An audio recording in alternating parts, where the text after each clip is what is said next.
We're in Punta Cana, Dominican Republic. We just finished live streaming a wedding ceremony, and we've been using a 2-camera setup with YoloBox, the original version here for the streaming device. One of the camera was completely wireless using the transmitter, Holy Land Mars 300 transmitter, and the receiver is mounted on the other camera, on the other tripod that also have the YoloLive mounted on it. And for the camera microphone, we're using wireless Go 2 system with 2 transmitters and 1 receiver.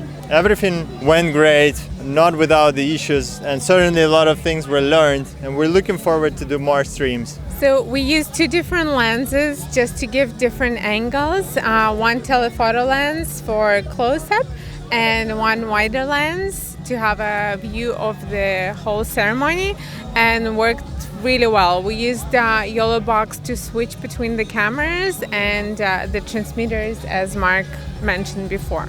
So the YoloBox is an all-in-one system that lets you stream and switch on the device. It has the 2 HDMI inputs, 1 USB camera input. It has an internal SD card reader. It has a SIM card slot. It has the audio input.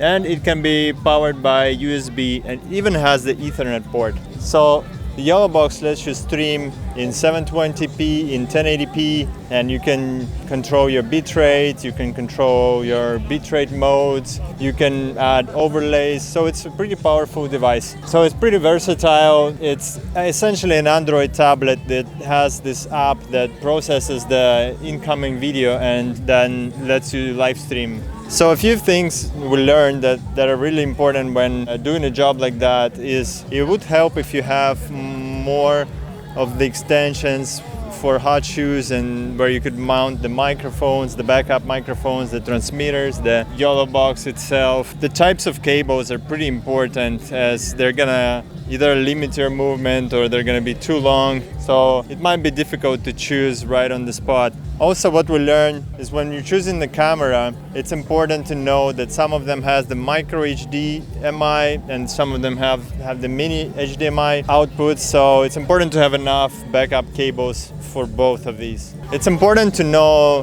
that your camera has the clean HDMI output. You could control the focusing while using the camera with the HDMI output on. It's important that your camera can record while doing the HDMI out as well. So for the internet, we used wireless hotspot from a phone. We had different connections, different providers, a hotspot and Wi-Fi, and one of them actually worked the best. So we checked the speed test on all of the connections, and this one was the best, so we ended up using that. It's also important to bring a battery pack, because there are a lot of batteries going on. It's important to have those backup and extra batteries. A really nice advantage of YoloBox setup is it's very mobile. You could take this tripod and you could move it around, grabbing different shots from the bride and groom, the different vows and different angles. And while you're moving, you can just switch to another camera, which is very, very handy.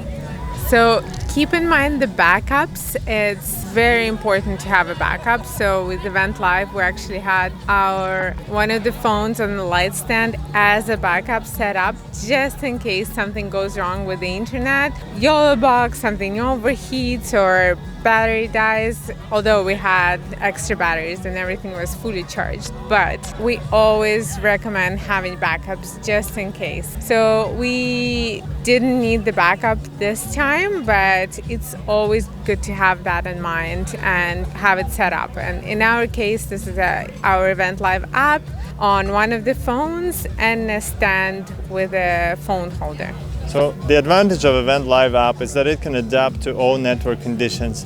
If the internet connection is a little bit choppy, it can reduce the bitrate and quality temporarily until it resumes. One more thing we want to mention is that we didn't know YoloLive actually has a USB camera input, and we originally thought to use a webcam as a more reliable backup, just mounted on top of the 7200, but something went wrong and it apparently didn't have enough processing power to process all three inputs, and that affected the internet. So we decided to opt in for just the HDMI inputs instead. We'll do more testing on it and we'll let you know. Overall, everything went great. We have a happy couple, happy guests, and we'll keep you posted. Thank you for watching. Lots of great comments in the guest book, and everyone is really happy and appreciating the service. Thank you very much.